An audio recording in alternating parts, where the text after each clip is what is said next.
No solo hay un problema de ingresos en la Argentina, no solo la gente tiene muchos problemas para llegar a fin de mes o para mantener su calidad nutricional, comer las comidas que vale la pena comer, sino que empieza a haber un severo problema de deudas acumuladas.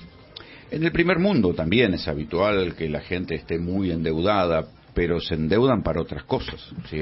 Es habitual que alguien compre, digamos, por ejemplo, un departamento a 30 años, a 40 años, y las hipotecas son caras y le llevan buena parte del sueldo, pero bueno, está comprando algo de valor, se está capitalizando. Si ese departamento, por más que tenga una hipoteca, en un momento dado lo puede vender y tiene el dinero y puede disponer de ese dinero. Si alguien puede que tenga una deuda porque tiene un leasing por un auto o porque está comprando un auto que después va a vender, se está capitalizando. En general, en el primer mundo, por lo menos hasta antes de la crisis que arrancó con la pandemia, la gente se endeudaba para tener bienes durables. Un detalle inquietante es que en la Argentina no solo hay mucha gente endeudada, sino que además hay gente endeudada para consumir bienes por los cuales uno no se debería endeudar: comida, remedios, ropa. Y entonces ahí es donde uno dice, bueno, ¿qué es esto? ¿En qué va a derivar esta crisis? Ya sobre el final del macrismo había mucha gente endeudada. Recuerden que había jubilados endeudados con la ANSES y pagaban préstamos por indexación UVA, y todavía hay gente que está pagando préstamos UVA con la ANSES.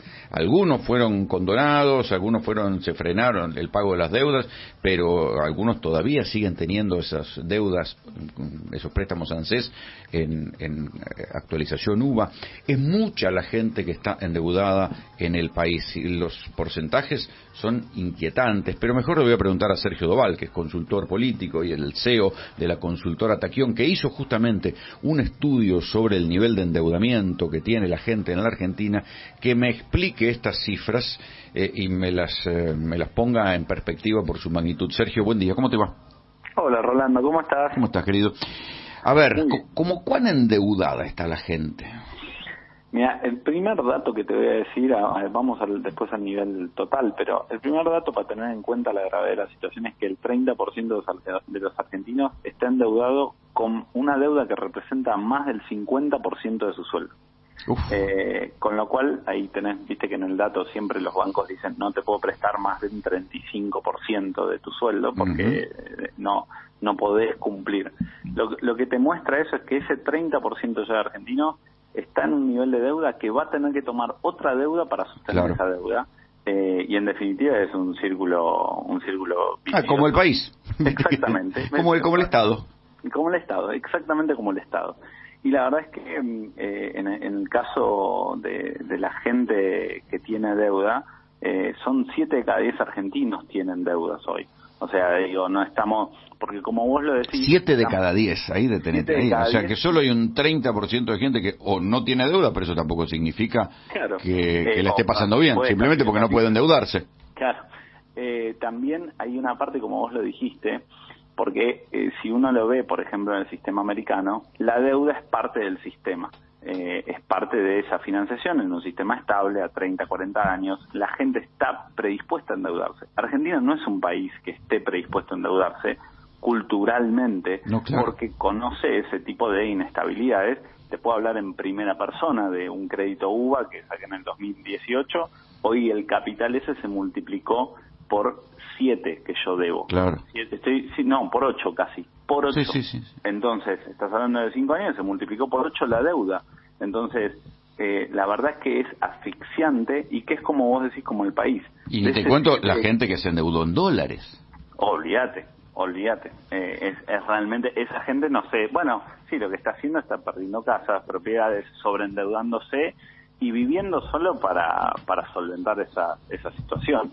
También es cierto, digo, con cuáles son los tipos de deuda, que es acá el dato quizás más importante, que 42% es con tarjeta de crédito y ese tipo de deuda generalmente está asociado a compras de elementos básicos, como dijiste vos, que es comida, medicamentos, etcétera. Entonces, lo que te está mostrando es si estás tomando deuda porque no llegas a pagarlo, porque no es que la pregunta justamente está llevada a entender si eso es un recurso para poder solventarlo o es un recurso nada más de compra. Y es un recurso para poder solventarlo, entonces ahí es donde te das cuenta que tenemos un problema. Sí, y te diría, Sergio, que es un pacto con el diablo. Si vos te endeudás con la tarjeta para comer o para comprar remedios y no podés pagarlo, ya sabés que te van a comer el hígado con los intereses. Sí. Es el pacto con el diablo, es un festival de Shylock, el mercader de Venecia. Sí.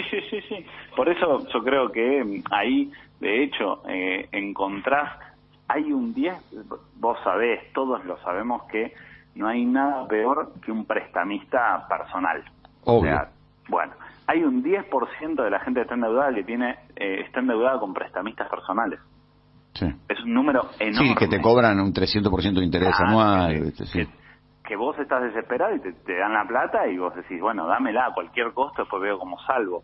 Entonces, la verdad es que en ese proceso la gente está recortando su calidad de vida o su confort muchísimo, que es lo que está generando el peor clima social que tenemos en vista desde nunca, porque en realidad uno trabaja, hace y demás para poder disfrutar con sus relaciones, para poder disfrutar con su gente querida.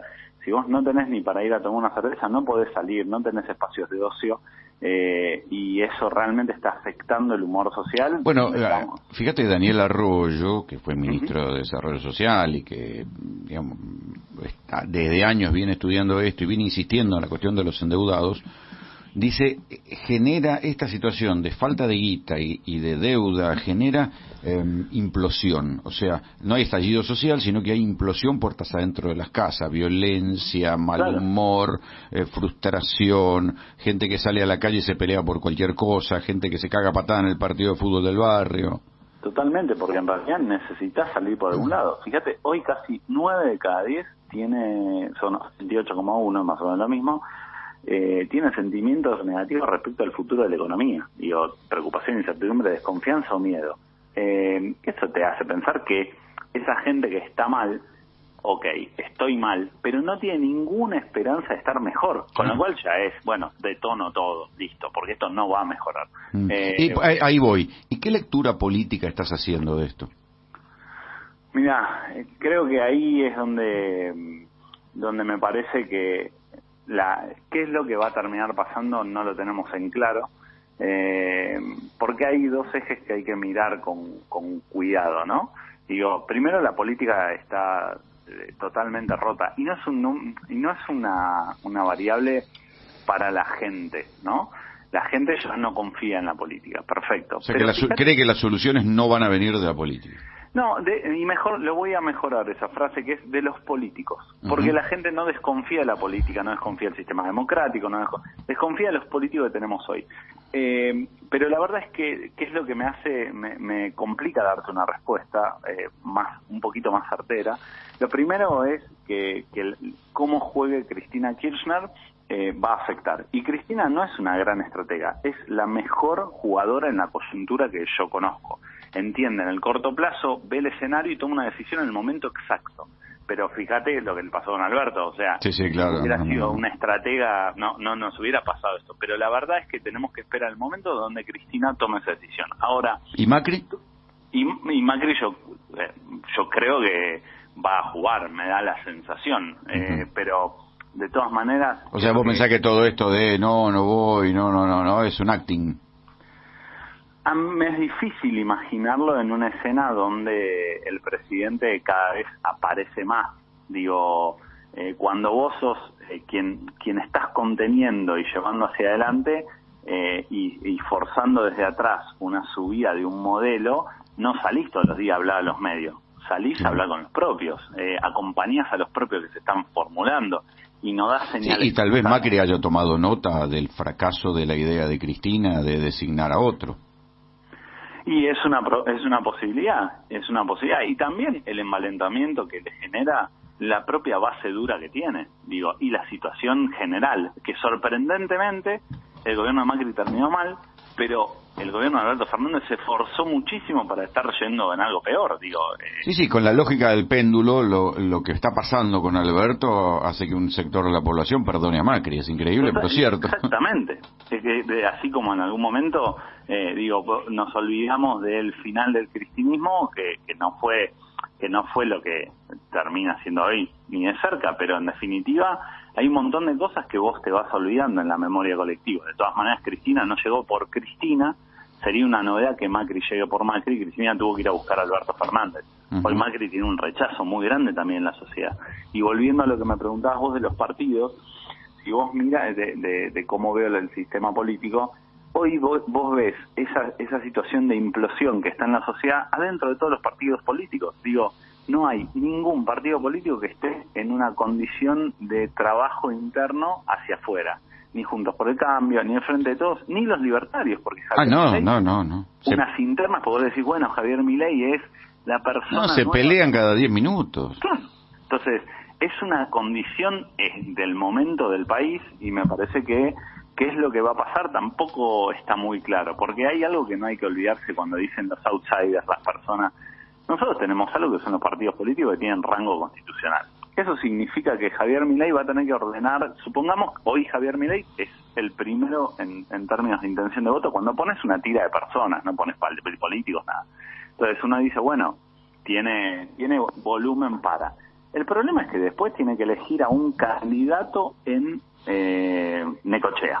Digo, sí. Ese candidato en Necochea, al no tener estructura, partido, organicidad, probablemente no sea una persona representativa. O sean aventureros, ¿viste? Exactamente. Sean estos aventureros que después tienen prontuario, tienen una causa por secuestro. Exactamente. Y los necochenses, en este caso particular, lo conocen, porque son 60.000 personas los necochenses, no son 5 millones. Y eso va a afectar muchísimo el desarrollo electoral. Entonces, por eso te digo, me cuesta visualizar qué es lo que va a pasar, y la tómbola está dando vuelta muy grande. Ahí es donde los proyectos... Pero de lo que vos decís, sacó un dato inquietante. Vos me decís, este nivel de falta de guita y de endeudamiento puertas adentro está generando mucha desesperación y mucho escepticismo en sectores de la población que hacen que Javier Milei sea, cuando vos pones por personas, el candidato más votado, ¿dijiste? ¿O yo entendí mal? Sí, señor. Está arriba, lejos. ¿Arriba de Cristina? Sí. ¿Arriba de Macri? Sí, señor. Aquí Fernando Cerolín le quiere preguntar algo. Yo por primer minoría no sé que estaba rondando el 18 o el 20, pero Cristina no había bajado mucho del 30, no sé. Ahí vos estás, los números que yo tengo están, Cristina directamente puesta en el juego está abajo de los 18. Uf.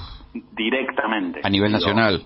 Sin decir el partido, sin decir nada, ella sola. El partido, sin decir Alberto, sin decir Massa, sin decir lo que sea de ese lugar. Bien, mi pregunta... Espera, ¿esto a nivel nacional? Sí, a nivel nacional. No provincia de Buenos Aires. Y también poniendo en esa tira a un Massa, a un Alberto. Claro, que le quitan a Cristina si fuera como... Cosa que a Milei no le quita a nadie. ¿Y en cuánto está?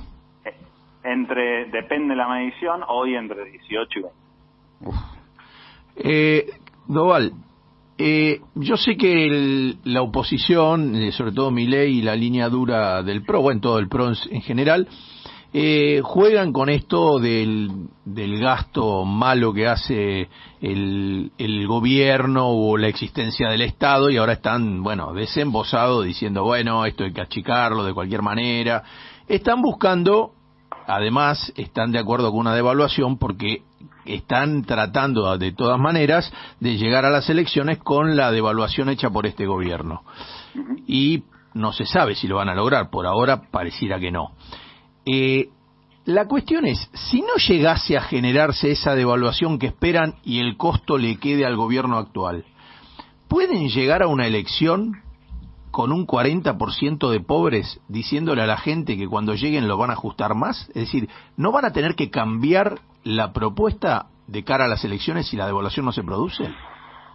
Es que cuando vos ves hacia adelante, tenés esa incógnita de te cae la elección en el proceso de un invierno, falta de reservas, energía y desconfianza.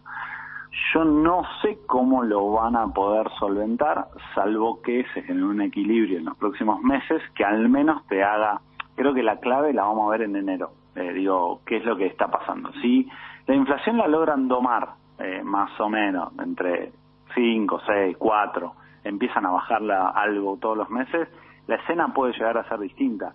Igual no veo ningún escenario hoy. Está bien, pero el gobierno, eso es para el gobierno. Yo estoy hablando de la oposición. ¿Puede llegar la oposición si el gobierno no hace la devaluación, llegue como llegue al final? ¿Puede una oposición llegar al último minuto diciendo, bueno, mire, ustedes que están, el 45% que están mal, van a estar peor durante un año y después levantaremos, la devaluación la voy a hacer yo, les voy a recortar a todo si pueden sostener el discurso del sacrificio para después. Claro, si no se hace, porque si se viene la devaluación o lo que sea, bueno, dirán, ya está, le explotó a esto la bomba. Ahora, ¿cómo hace uno? Dice, no, gente dice, ustedes están todos muertos de hambre, la Argentina está para debajo de la línea de pobreza, pero la solución nuestra es achicar más. Eso explota en 5 minutos, como está pasando en Inglaterra.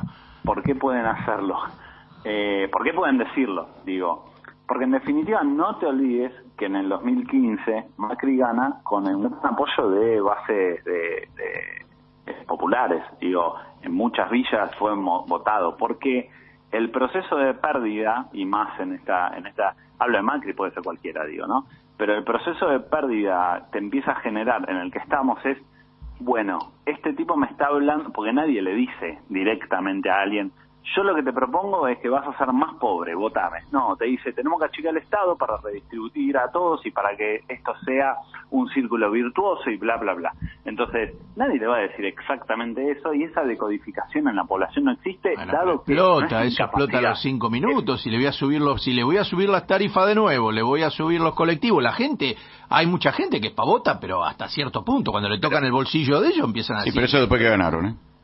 Claro, lo que pasa es que después que ganaron, como vos bien decís, hay una condición para mí natural que muchos lo ven y que pocos lo practican, que es no hay manera de que esto se sostenga en el próximo gobierno si no hay un acuerdo político mínimo que englobe al 80% de la representación. Digo, ¿por qué? Porque las fuerzas políticas se van a hacer un festival, digo, a los 2 días de salida es un recorte, implosiona todo de vuelta. Por eso también son preocupantes quizás este punto donde un discurso más como Macri o libertario es esto o nada.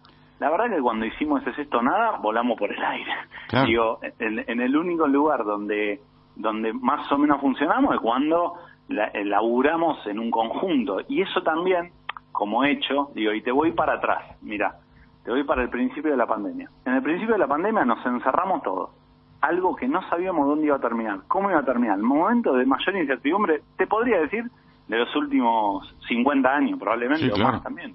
Bueno, en ese momento, como el gobierno salió alineado con la oposición, Mario Negri le decía comandante en jefe, todas las tapas de los diarios salían iguales, todo estaba, la gente tenía, en ese momento que entramos en las casas, la mayor confianza en el futuro que se tuvo en muchos años, en una década. Y bajó, sí, inclusive bajó la inflación. Sí, o sea, ¿qué te quiero decir con esto?